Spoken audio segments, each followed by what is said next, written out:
Brilliant. Thanks, David. That's really helpful. And Julie, I'll just read out a question from Clarissa, if that's all right. Yeah, of course. Saying, thank you. And then Emily, we are coming to you. But saying, wanted to ask for clarification regarding nutritional supplements. Recently, we've noticed that the GP has stopped several residents' nutritional supplements, mentioning that there are cuts or changes in prescribing practices. I don't know if that's related to what you're explaining. Yeah, Could you that's what it please is. advise if there has been a change in the local or national guidance regarding the prescribing of oral nutritional supplements? There hasn't been a change in guidance, but there has been a closer look at whether the guidance is being followed, I would say.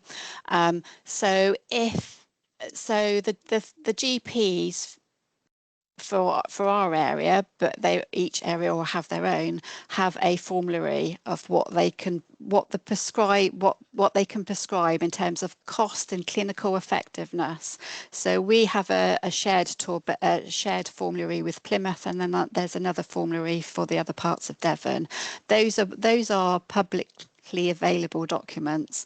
So if you searched Google South Devon Joint Formulary, you look on the nutrition chapter, you will be able to see what those prescribing guidance is. So it will talk about we'll refer to the malnutrition pathway that I've already mentioned.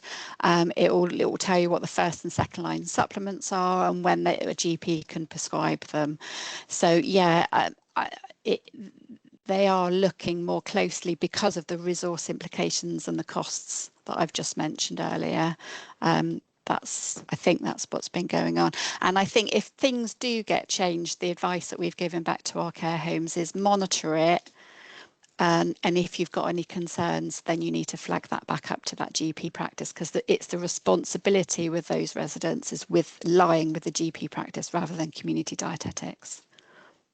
Thanks, Julie. And just really fast, so we can get Emily in. If it's not a fast response, I'll maybe come back to it. But David's added to that, which is helpful. It's linked, saying how are the interventions and plans recorded and communicated? Is there a letter sent to GP, to care home? Do you write in the care home notes or email them after the visit? In terms of from our community dietetics, David? Yeah. Yes. So if we assess a person, regardless of where they are, a letter would always go back to the GP and copied into the care home and or person, the patient, resident. So we don't tend to do a letter every time we review them, but if there's a significant change in treatment, that we will, and then we'll do a letter again when they're discharged from our service. Generally, that's what we would do as a team. Thank you. Thank you so much. Can I ask a very quick question? Of course. I was in a meeting yesterday, and it was around sort of social care workforce and support, and the question came up was how do we best contact you guys in terms of getting you involved or with updates, news, that kind of thing. And right at the beginning of this meeting, WhatsApp already got mentioned, and it was a question to you guys about what is the best way to get information to you guys out there into the care homes. And I think that's really significant part of this whole forum, is around that communication. Could I ask, just so I can introduce Emily and she can tell us about her project, could I ask people to respond to Julie with that in the chat? And when I email everybody after the forum, I always email people with certificates of attendance and things like that, and the slides. We'll ask that question again, and we'll make sure we find a good way to have that communication, because that would be really important. But right now, we're starting to get messages already. Plus, we've had a lovely thank you, Julie, for your response to Clarissa's question. But right now, so if people are happy, Emily, could I hand over to you, and people just think about Julie's question and put something in the chat? Perfect. Thank you. I've just got some slides, so I'll just share those and then I'll introduce myself.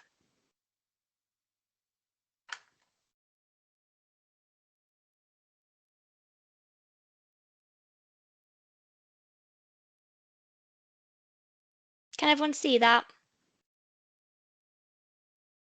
We can. We're not seeing it as a slideshow yet. We're seeing your whole slide Okay, deck, which should is be coming. fine, but that's it. That's perfect. It's on. Great, thank you. So yeah, hi everyone. It's nice to meet everybody. Thank you for having us. As we've said, I'm stepping in for my colleague Esther today, who was due to present, but something's come up, so she's unfortunately not able to be here. So do bear with me. I'm Emily. I am one of the trial managers working at the Peninsula Clinical Trials Unit, and we're based at the University of Plymouth. So I'm one of the trial managers that supports the Refresh study. So we work with lots of different researchers supporting their studies in different ways, and this is just one of the projects that I'm working on at the minute. So we thought this was a really good opportunity for us to come and tell everybody about the study and how it will run, and just see if we have any interest in care homes who might want to take part in the study and might want to find out more. So it'll be a very quick kind of whistle-stop tour about the study. It should only really be about 5 or so minutes, and then if anybody wants to find out more information, then we can meet with you individually with you to speak more about your care home and how the study might work for you. So I work closely alongside Esther, who was due to present today. So Esther is the Senior Research Fellow and Project Coordinator on the project. So Esther's usually the main contact for care homes who are interested in taking part of the study. So some of you may have already spoken to her already. And then we've also got our Chief Investigators on the study. So we've got Professor Mary Hickson, who is based at the University of Plymouth, and then Professor Jane Murphy, who is based at the Adams Practice. And our study is funded by the National Institute for Health and Care Research. So just looking at the study and what we're aiming to do. So we're wanting to look at how best to treat undernutrition in older adults living in care homes. And our main research question is, what is the clinical and cost effectiveness of oral nutritional supplements and fortified food on quality of life and nutritional outcomes compared to routine practice in older care home residents? I don't think this will be entirely new to anybody here, and I know Julie went through some of these as well during her talk. But essentially, looking at some of the reasons why we are specifically looking at malnutrition in the study, and that's because better management of malnutrition can reduce mental and physical health deterioration, reduce GP and hospital visits and care burden, and it can increase independence and appetite, and which would hopefully contribute to an overall improved quality of life. Now, I know I said as we're looking for care homes who might want to participate in the study, just to kind of give an overview of what we can offer as a result of taking part in the study and what you and your staff members working at the care home might be able to take away from working in the study. So it will give you the chance to collaborate to improve nutrition management for residents. There will be the chance to receive nutrition training and support for the staff in our participating care homes, and we'll offer you lots of free resources that you'll be able to use going forward in managing malnutrition in your care home. And of course, there'll be reimbursement for participating. So that would be any time that's spent on the study by your staff members will be reimbursed. Now we're looking to recruit 90 care homes across 3 main areas. So the South West, West Midlands, and then our third area, which is kind of a mix up between Dorset, Hampshire, Bath and Bristol. And we're doing that across 3 main cohorts. So at the minute we're working with care homes who are willing to participate in cohort 1, which we're hoping to kind of get started in the next couple of weeks. And I think I recognise some names from this call actually that are already involved in the study, so that's good to see. But we are still looking for more care homes to participate in cohort 2, which we're hoping to kind of start set up in April next year, and then also cohort 3, which we're hoping to start the setup for that in October 2026. So it's 90 care homes we're looking for altogether across the course of the study. Now, looking at what we're actually using to test to be able to answer our research question, we're looking at 2 different approaches for managing malnutrition. So care homes that want to participate in the study, they'll be randomly allocated into one of our 3 groups. So the first group would be the oral nutritional supplement group, where residents who have consented to be part of the study or where a consultee has provided a declaration on their behalf, they'd receive 2 supplement drinks daily on top of their usual diet. The other group is the fortified food group. So we would work with care homes to improve their menus, seeing where additional meals or items could be fortified, and work with you to implement those and offer those meals to residents who were taking part in the study. And then finally, we'd compare that with a usual care group. So we just ask you to carry on exactly as you normally would by managing malnutrition for the residents in your homes. And whichever group you were randomly put into, we'd ask that you followed that for 12 months for the residents taking part in the study. Now, of course, we'll be collecting information along the way in order for us to answer our research questions. So the main outcome that we're looking at is quality of life. So that's our primary outcome that we're most interested in looking at when we're answering that research question. But we'll also be looking at collecting a few other things to meet our secondary outcomes as well. So we'll be asking for information on residents who take part in the study's nutritional status, their weight, food intake, activities of daily living, antibiotics, any use of health and social care services. We'll be looking at cost effectiveness and then mortality. And that's just so we can provide a wide picture of the effectiveness of each of the approaches. We'll be looking at collecting information at 3 main time points. So once at the very start of the study, 6 months later, and then again at 12 months. We've also got a sub-study, so that will be where a small number of our 90 care homes will be invited to take part in, and that's so that we can have a look at understanding the barriers to recruitment and retention for older adults from different ethnic backgrounds. Now, just to give a bit of an overview of who can take part in the study in terms of care homes, first of all. So care homes are eligible if they are long-term residential care settings where older adults receive 24-hour care and support. We need to have the care home owner permission to take part in the study, and you wouldn't able to be currently taking part in any other research studies that might affect the conduct of the Refresh study, so particularly any other nutrition studies. In terms of residents that would be able to be taking part, so if they were 65 or above and permanent residents, if they were able to eat and drink, and if they were at risk of undernutrition or undernourished. So we'll be looking at residents who have a score of 1 or more on the must. They wouldn't be eligible if they were already receiving supplements or fortified meals on the advice of a dietitian. They were kind of already under supervision of the dietitian already, if they were currently receiving cancer treatment, if they'd recently had major surgery, and if it was considered that they were approaching end of life where participation in the study wouldn't be appropriate for them.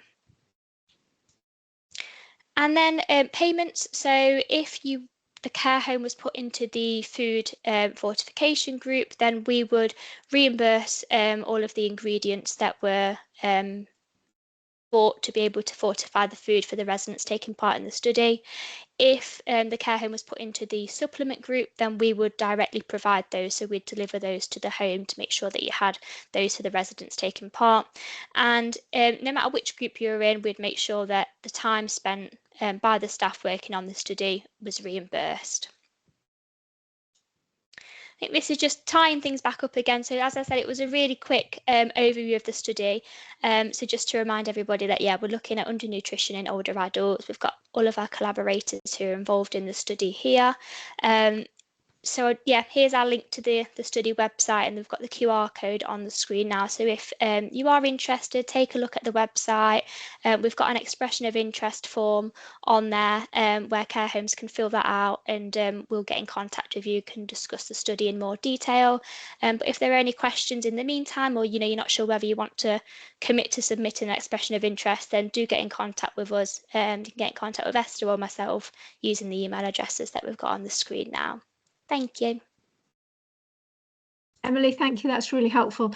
It's really interesting to hear, and I'm sure a lot of homes would be interested to take up the offer. There was a question about the link, which you've answered. There's also a question in there about what consents are needed from those living in the home.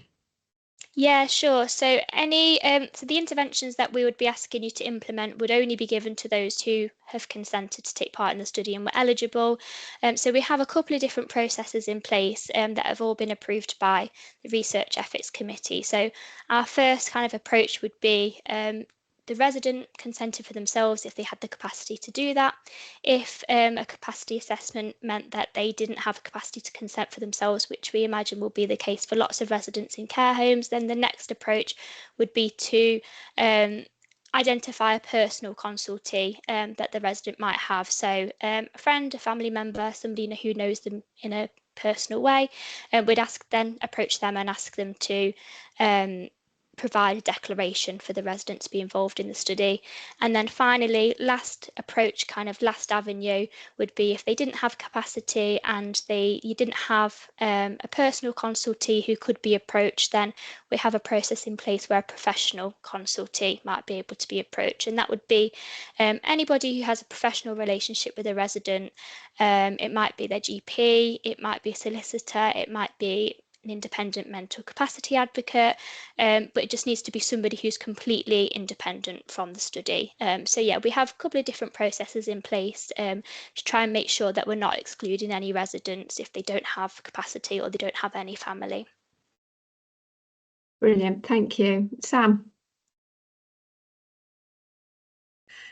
Okay, so I've just got a quick question. So when this first came out back along, we all received an email and we went to sign up and we were told that they were only taking on board large homes, like 40 plus, more, or maybe more than that, like resident wise, that we didn't have enough residents. Has that changed, or are we still kind of in that process? We're still looking for larger care homes, but what we're saying is kind of get in touch with us and we can assess it by case basis. So what we've done in some of our care homes is, if, for example, you're part of a group, then sometimes we've kind of grouped 2 care homes together, especially where managers kind of work together or work across sites and that type of thing. Yeah, we are looking for larger care homes or looking to group them together where we can, but yeah, please don't let that put you off. We'd still have conversations with you about taking part. Okay, that's fine. Thank you. Thank you. Thank you. And Julie? I just wanted to say how brilliant this piece of research is, because we haven't got anything like this at all to back up to give us the evidence of what we're doing. This has never been done before to this scale. So if care homes are interested in taking part, it would be absolutely brilliant, because you would be informing national practice. You'd be improving the care of your own care home residents, but you'd be informing the practice right across the country. Thank you. That's amazing, thank you. And that's important to do, and part of what, hoping sharing information like this forum is able to support information about.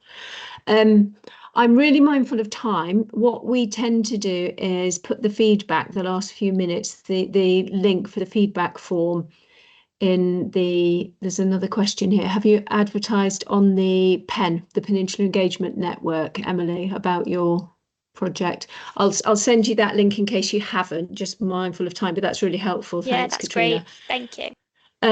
But yes, are there any? So what I'll do is I'll put the link for the feedback for today's session into the chat. Please, as I say, do that. If we're not getting sufficient numbers and sufficient evidences that this forum is beneficial, it won't continue. But also we want to know what you would like from the forum. Is this these are sort of topics at the sort of level you want?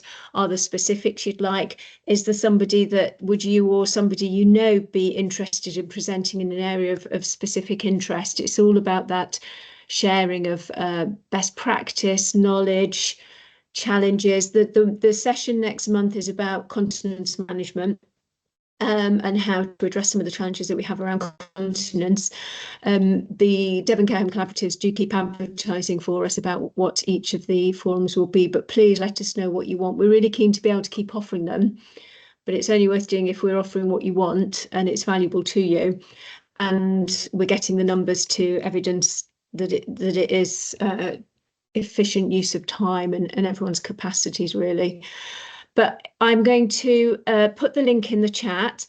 Margot, your hand's up. I'll hand over to you. And also any questions anyone's got in these last few minutes, please do raise your hand or put them in the chat. Margot. Thanks, Anne. I just wanted to add, if you, because really like to know if you're having problems with getting continence aids, or if you, with some of the things you're being asked to do. I know that we certainly are in our homes, and I think it'd be rather nice to ask those questions to the people in.